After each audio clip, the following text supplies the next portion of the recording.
శ్రీ గురుభ్యో నమః. సత్యమిదే ఛానల్కి స్వాగతం. అసలు సనాతన ధర్మం అంటే ఏంటి? మన హిందూ ధర్మం అని, హిందూ మతం అని చెప్తూ ఉంటాం. కానీ అసలు మనది సనాతన ధర్మం. అసలు ఈ సనాతన ధర్మం అంటే ఏంటి? ఈ సనాతన ధర్మం ఏం చెప్తుంది, ఏం తెలియజేస్తుంది అనేది మనం తెలుసుకుందాం. అడిగిన వాళ్ళకి సమాధానంగా మనం చెప్పగలిగేటటువంటి పరిజ్ఞానాన్ని కలిగి ఉందాం. సనాతన ధర్మమును 4 విధములుగా నిర్వచించారు. అందులో మొదటిది సనాతనస్య ధర్మ ఇది సనాతన ధర్మం. సనాతనుని అంటే శాశ్వతుని లేక పరమాత్ముని యొక్క ధర్మమును సనాతన ధర్మం అంటారు. ఇది షష్ఠీ తత్పురుష సమాసం, స్థాపిత స్థాపక సంబంధమునకు తెలుపుతుంది. సనాతనుడైనటువంటి భగవానుని చేత స్థాపించబడినదవటి వల్ల దీనిని సనాతన ధర్మం అంటారు. ఉదాహరణకు క్రైస్తవులు, మహమ్మదీయులు, బౌద్ధులు క్రీస్తును, మహమ్మదును, బుద్ధుని ఆయా మతముల యొక్క స్థాపకులుగా విశ్వసిస్తూ ఉంటారు. అలాగనే సనాతన ధర్మం సనాతనుడైనటువంటి భగవానుని చేతనే అమలు జరపబడింది, కానీ మరి ఏ మానవుని చేత కాదు అని స్పష్టమవుతూ ఉంది. సనాతన ధర్మము తప్ప మిగిలిన ధర్మములను 2 విధములుగా విభజించవచ్చు. ఒకటి భూతకాలంలో ఉండి వర్తమానంలో లేనివి, రెండోది భూతకాలంలో లేకుండా వర్తమానంలో ఉన్నవి. అంటే సనాతన ధర్మం కాకుండా మిగిలినటువంటి మతాలు ఏంటంటే భూతకాలంలో లేవు, అవి తర్వాత మధ్యలో వచ్చాయి. కొన్ని మధ్యలో వచ్చాయి, తర్వాత ఉండవు. సనాతన ధర్మం ఈ 2 తెగలకు సంబంధించినది కాదు. ఎందుకంటే సనాతన ధర్మం అన్ని ధర్మముల కంటే కూడా ముందు నుంచి ఉన్నది, ఇప్పుడు కూడా జీవించే ఉంది. కానీ దీని యొక్క భవిష్యత్తు ఏంటి అనేటటువంటి ప్రశ్న రావచ్చు. దీనికి సమాధానం ఇచ్చినప్పుడు మనం ప్రకృతి నియమమును మనస్సులో ఉంచుకోవాలి. ఏదైతే పుడుతుందో అది గిట్టక తప్పదు. ఈ నియమాన్ని ఉల్లంఘించటం ఎవ్వరికీ సాధ్యం కాదు. ఈ నియమాన్ని ఉల్లంఘించటం ఇంతకుముందు జరిగి ఉండలేదు, భవిష్యత్తులో కూడా జరగబోదు. ఉదాహరణకు భగవానుడు సైతం కూడా ధర్మ సంస్థాపనార్థమే అనేక రూపాలలో అవతరించినప్పుడు కూడా ఆయన వచ్చినటువంటి ఆ కార్యం నెరవేరిన వెంటనే తన అవతారాన్ని చాలించుకున్నాడు. ప్రకృతి నియమమును ఉల్లంఘింప భగవానునికి సైతం సాధ్యం కాదు. అలాగే సనాతన ధర్మమునకు పుట్టుకంటూ లేదు, కాబట్టి గిట్టడం కూడా ఉండదు. ఇది శాశ్వతమైనది, ఆద్యంతములు లేనిది.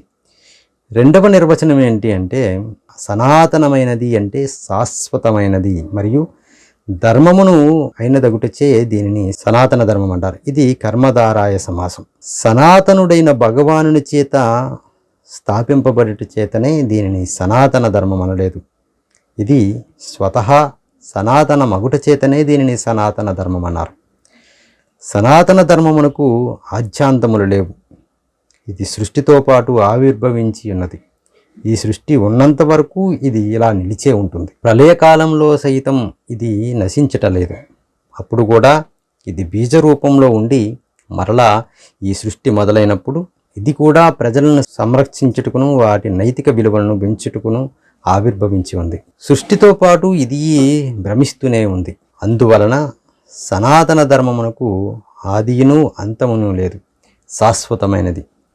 అంతేకాకుండా ప్రజల యొక్క నైతిక విలువలను పెంచుటకు కావలసినటువంటి ప్రబోధములను చేస్తూ ఉంది. అందుచేతనే ఇది ధర్మం అయి ఉన్నది. కాబట్టి ఇది సనాతనమై ఉన్నది కనుక దీనిని సనాతన ధర్మం అన్నారు. ఇక 3వ నిర్వచనం ఏంటి అంటే సనాతన ధర్మము దాని యొక్క విశిష్టత. ఇక్కడ కూడా సనాతన ధర్మం కర్మధారాయ సమాసంలోనే చెప్పబడింది. కానీ సనాతన అనేటటువంటి పదమునకు 2వ నిర్వచనంలో చెప్పిన దానికంటే కూడా కొంత విశేషమైనటువంటి అర్థమును ప్రతిపాదించడం జరిగింది. శాశ్వతముగా నిలిచి ఉండినది సనాతనం. ఒక వ్యక్తి సనాతనునిగా జీయునది కూడా సనాతనమే. ఏదైతే సనాతనము మరియు ధర్మము అయ్యున్నదో అది సనాతన ధర్మం. సనాతన ధర్మం సనాతనుడైనటువంటి భగవానుని చేత స్థాపింపబడినదగుటియే కాకుండా తాను స్వతహా సనాతన మగుటయు మరియు దానిని విశ్వసించి ఆచరించిన వారిని సనాతనులుగా కూడా చేయును అనగా వారికి అమృత తత్వమును ప్రసాదించును. ఇన్ని కారణముల చేతనే దీనిని సనాతన ధర్మం అన్నారు. ఇప్పుడు సనాతన ధర్మం ఆచరించు వారికి ఏ విధమైనటువంటి అమృత తత్వం లభించును అనేటటువంటి ప్రశ్న ఉదయిస్తుంది. దానికి సమాధానం 4వ నిర్వచనంలో విపులీకరించబడింది. ఇక 4వ నిర్వచనంలో ఏముంది అంటే, ఏ విధమైన సనాతనత్వమును ప్రసాదించును అనిన సనాతనయతి అన్న పదమునకు అర్థం సనాతనం పరమాత్మ స్వరూపం, ప్రాపయతీతి అనగా పరమాత్మ స్వరూపమును పొందుటకు సనాతన ధర్మము మనకు సహకరిస్తుంది. త్రికరణ శుద్ధితో సనాతన ధర్మమును ఆచరించి వ్యక్తులకు ఆత్మసాక్షాత్కారం పొంది పరమాత్మలో లీనమవుతారు, మోక్షమును పొందుతారు. ఇదియే సనాతన ధర్మం యొక్క గొప్పతనం. భారతదేశం ఆధ్యాత్మికంగా ఉచ్చస్థితిలో ఉండటకు ఇదియే సనాతన ధర్మం దాని విశిష్టత.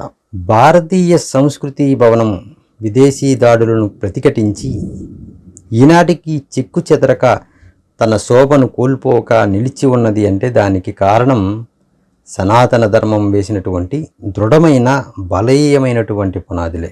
సనాతన ధర్మం శృతి స్మృతి పురాణాలలో మహోన్నతమైన దైవీయ దృష్టితో దర్శనాత్మకంగా ప్రవచించినటువంటి సర్వధర్మం క్రోడీకరణ. సనాతన ధర్మమునకు మూలాధారములను మనుస్మృతి ఈ క్రింది విధంగా సూచిస్తుంది. వేదములు, స్మృతులు, సాధుసంతుల యొక్క ఆచార వ్యవహారములు, ఆత్మకు ఆహ్లాదమును కలిగించు సత్కర్మలు, ఈ 4 లక్షణములపై సనాతన ధర్మం ఆధారపడి ఉంది.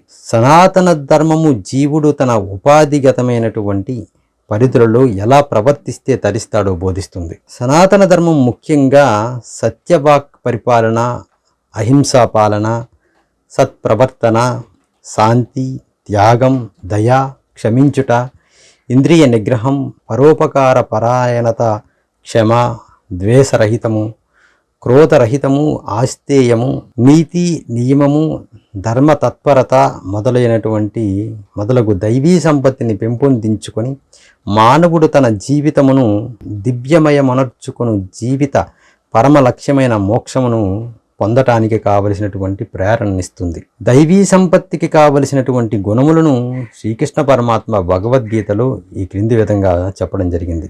అర్జున, అభయము, చిత్తశుద్ధి, జ్ఞానోపాయమునందు దృఢమగు నిష్ఠ, దానము, నిగ్రహము, యజ్ఞము, వేదాధ్యయనము, తపస్సు, సరళత, అహింస, సత్యవాక్పాలన, ఆక్రోధము, త్యాగము, శాంత స్వభావము, పరనిందను విడుచుట, భూతదయ, లోభము లేకుండా మృదుత్వము, లజ్జ కలిగియుండుట, వాంఛల్యము లేకుండుట, తేజస్సు, ఓర్పు, ధైర్యము, పరిశుభ్రత, వైరభావం లేకుండా నిరాభిమానత్వం, ఈ గుణములన్నీ కూడా దైవీ సంపదలో పుట్టిన వానికి ఉండేటటువంటి లక్షణములు. మనుస్మృతి ధర్మం యొక్క ముఖ్యమైనటువంటి 10 లక్షణములను కూడా సూచిస్తుంది. ఓర్పు, క్షమ, దమము, ఆస్తేయము, శౌచము, ఇంద్రియ నిగ్రహము, విద్య, సత్యము, ఆక్రోధము, ఇవి ధర్మం యొక్క 10 లక్షణములు.